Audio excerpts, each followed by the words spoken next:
بسم اللہ الرحمن الرحیم۔ السلام علیکم دوستو۔ زمانے جاہلیت میں پوجے جانے والے دو ایسے بت جن میں سے ایک کو خدا کی بیٹی اور دوسرے کو خدا کا بیٹا سمجھا جاتا تھا۔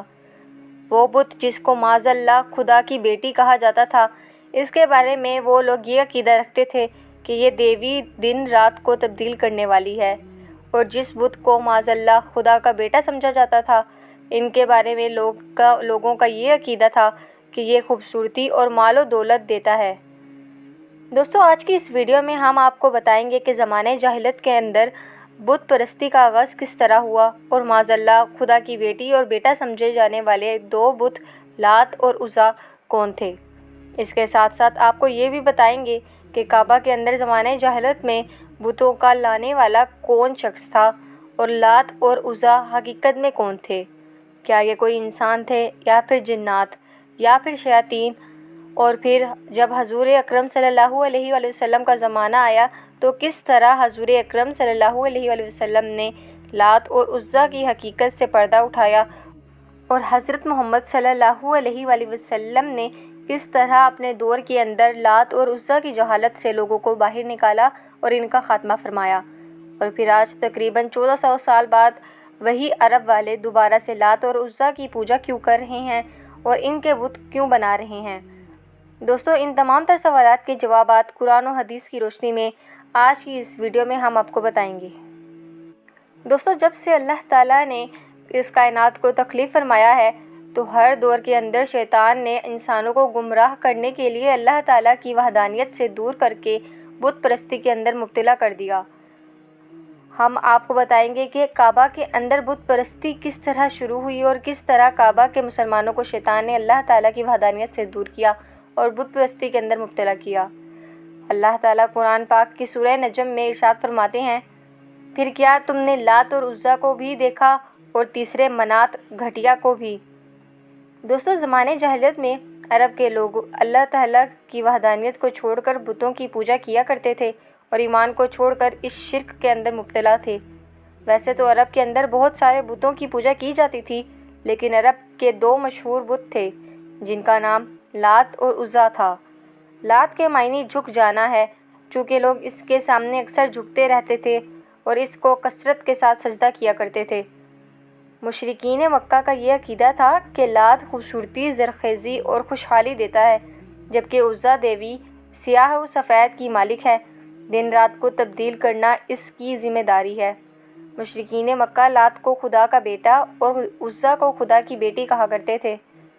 دوستو، زمانے جاہلیت کے اندر یہ دونوں بت عرب کے اندر اتنے مقبول تھے کہ لوگ بات بات پر ان بتوں کی قسمیں کھایا کرتے تھے، اور ان بتوں کی حفاظت کرنے والے اہل لات اور عزیٰ کے نام پر لوگوں سے بہت سارا مال و دولت کماتے ہیں اور روپیہ پیسہ اکٹھا کرتے تھے۔ دوستو، اب بات کرتے ہیں کہ عرب کے یہ دونوں مشہور بت یعنی لات اور عزیٰ کہاں سے آئے اور ان کی عبادت کیسے شروع ہوئی۔ روایات میں آتا ہے کہ عرب کا ایک مشہور اور نیک آدمی تھا جس کا نام لات تھا۔ چونکہ مکہ میں لوگ مکہ کی زیارت کے لیے کثرت کے ساتھ آیا کرتے تھے اور یہ شخص بہت زیادہ مہمان نواز تھا، یہاں آنے جانے والے تمام لوگوں کو ستو پلایا کرتا تھا۔ یہ شخص بہت زیادہ نیک اور ہر کسی کی مدد کرتا تھا۔ صحیح بخاری میں حضرت ابن عباس رضی اللہ تعالیٰ عنہ فرماتے ہیں کہ لات ایسا شخص تھا جو حاجیوں کے ستوؤں کو گھولا کرتا تھا۔ اسی زمانے میں عزیٰ نامی ایک نیک اور شریف لڑکی تھی۔ یہ عزیٰ نامی خاتون طائف کے لوگوں کو ایک ویران مکان میں ملی تھی۔ اسی وجہ سے عزیٰ کے بارے میں نعوذ باللہ یہ مشہور تھا کہ وہ خدا کی بیٹی ہے۔ جب یہ عزیٰ نامی خاتون جوان ہوئی تو جو کوئی بھی اس کو بری نظر سے دیکھتا وہ کسی نہ کسی بیماری یا مصیبت کے اندر مبتلا ہو جاتا۔ چنانچہ صورتحال کو دیکھ کر مکہ اور طائف کے سرداروں نے یہ فیصلہ کیا کہ لات اور عزیٰ کی شادی کرا دی جائے۔ چنانچہ تمام سرداروں کی مشاورت کے بعد لات اور عزیٰ کی شادی کروا دی گئی، اور شادی کی پہلی رات ایسا واقعہ پیش آیا جس کو دیکھ کر تمام لوگوں کے ہوش اڑ گئے۔ کہا جاتا ہے کہ لات اور عزیٰ جب شادی کی پہلی رات اپنے حجرہ عروسی یعنی کمرے میں داخل ہوئے تو اس کے بعد وہ دونوں کبھی لوگوں کو نہ ملے۔ وہ ہمیشہ ہمیشہ کے لیے اپنے کمرے سے غائب ہو گئے، نہ جانے وہ کہاں چلے گئے۔ اسی طرح ان دونوں کے غائب ہونے کے بعد لات کے چاہنے والے لوگ یہ کہتے رہے کہ لات اور عزیٰ ہمیشہ کے لیے امر ہو گئے ہیں۔ جبکہ عزا دیوی کو چاہنے والے لوگ یہ کہتے تھے جو کہ عزا کو کبھی کسی مرد نے نہ ہاتھ لگایا تھا، اسی لیے اس کی پاکیزگی کو ہمیشہ کے لیے بچا لیا گیا۔ دوستو، زمانہ جاہلیت میں ایک شخص تھا جس کا نام سردار عمر بن لاہی تھا۔ اس وقت بخش شخص نے ان دونوں کی یاد میں بہت بڑے بڑے 2 بت بنا دیے۔ چونکہ تمام عرب کے لوگ ان دونوں سے بہت محبت کرتے تھے، تو جیسے جیسے وقت گزرتا گیا تو لوگ ان کے سامنے منتیں مانگنے لگے، اور ایک دن ایسا آیا کہ لوگ ان کے سامنے اپنی قربانیاں پیش کرنے لگے اور ان دونوں بتوں کی پوجا اور سجدے کرنے لگے۔ ابن اسحاق رحمۃ اللہ علیہ فرماتے ہیں کہ طائف کے قبیلہ بنو ثقیف کے زیر نگرانی تھا اور اس سے ہونے والی آمدنی انہی میں تقسیم ہوتی تھی۔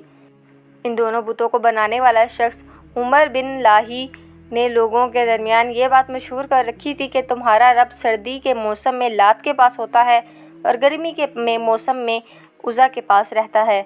اس لیے لوگ ان دونوں بتوں کی تعظیم کرتے اور ان کی پوجا کیا کرتے تھے، اور ان کے لیے ایک خاص قسم کی حجرے بھی بنا رکھے تھے۔ جس طرح لوگ کعبہ کو قربانی کا جانور بیچتے تھے، اسی طرح یہ لوگ ان دونوں بتوں کے لیے قربانی کا جانور بھی بھیجتے تھے اور ان کے ناموں پر قربانی کرتے۔ روایات میں آتا ہے کہ فتح مکہ کے بعد حضور اکرم صلی اللہ علیہ وآلہ وسلم نے ان دونوں بتوں کا خاتمہ کروایا، جس طرح کہ ابن کثیر لکھتے ہیں کہ لات بت کو توڑنے کے لیے حضرت محمد صلی اللہ علیہ وآلہ وسلم نے حضرت مغیرہ بن شیبہ کو بھیجا، جنہوں نے حضور پاک صلی اللہ علیہ وآلہ وسلم کے حکم کے مطابق اس لات بت کو توڑ کر وہاں پر مسجد طائف قائم کر دی۔ اسی طرح عزا دیوی کے خاتمے کے لیے حضور پاک صلی اللہ علیہ وآلہ وسلم نے حضرت خالد بن ولید کو بھیجا۔ حضرت ابو طفیل رضی اللہ تعالیٰ عنہ سے مروی ہے کہ وہ فرماتے ہیں کہ جب حضور اکرم صلی اللہ علیہ وآلہ وسلم نے مکہ مکرمہ فتح کیا تو حضرت خالد بن ولید کو بطن نخلا کی جانب بھیجا، اور وہاں پر عزا نامی بت تھا۔ حضرت خالد بن ولید اس درخت کے پاس گئے اور کیکر کے درختوں کو کاٹ دیا اور عزا کے حجرے کو گرا دیا، اور ان حجرے کو گرا دیا جس حجرے کو لوگوں نے عزا کے لیے تعمیر کیا تھا۔ پھر حضرت خالد بن ولید نے حضور پاک صلی اللہ علیہ وآلہ وسلم کی بارگاہ میں حاضر ہو کر اس واقعے کی اطلاع دی تو حضور پاک صلی اللہ علیہ وآلہ وسلم نے ارشاد فرمایا کہ دوبارہ جاؤ، تم نے کچھ کیا ہی نہیں۔ چنانچہ حضور پاک صلی اللہ علیہ وآلہ وسلم کا حکم پاتے ہی حضرت خالد بن ولید دوبارہ اسی طرف روانہ ہوئے اور وہاں پہنچ کر اپنے آپ کو چوکنا رکھا۔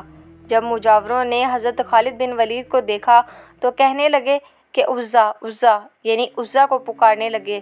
چنانچہ اس وقت خالد بن ولید کے سامنے ایک سیاہ رنگ والی برہنہ عورت ظاہر ہوئی جس کے بال بکھرے ہوئے تھے اور وہ خاک اڑا رہی تھی۔ پھر حضرت خالد بن ولید نے اس پر تلوار کو وار کیا اور دیکھتے ہی دیکھتے اس چڑیل کو 2 ٹکڑوں کر دیے، اور اس عورت کو قتل کرنے کے بعد حضرت خالد بن ولید حضور پاک صلی اللہ علیہ وآلہ وسلم کی بارگاہ میں دوبارہ حاضر ہوئے اور اس واقعے کے بارے میں حضور اکرم صلی اللہ علیہ وآلہ وسلم کو اطلاع دی تو حضور پاک صلی اللہ علیہ وآلہ وسلم نے ارشاد فرمایا کہ ہاں، وہ عزا ہی تھی۔ دوستو، اس طرح عرب کی مشہور اور خاص بت لات اور عزا کو حضور پاک صلی اللہ علیہ وآلہ وسلم نے دنیا سے ہمیشہ کے لیے ختم کر دیا اور مکہ کی سرزمین کو پاک سرزمین بنا دیا، اور مکہ کی پاک سرزمین کو ہمیشہ ہمیشہ کے لیے ان بتوں سے پاک کر دیا۔ اللہ تعالیٰ سے دعا ہے کہ اللہ تعالیٰ ہمیں حضور پاک صلی اللہ علیہ وآلہ وسلم کے بتائے ہوئے راستے پر چلنے کی توفیق عطا فرمائے اور ان کی محبت کے اندر جینا مرنا نصیب فرمائے۔ آمین۔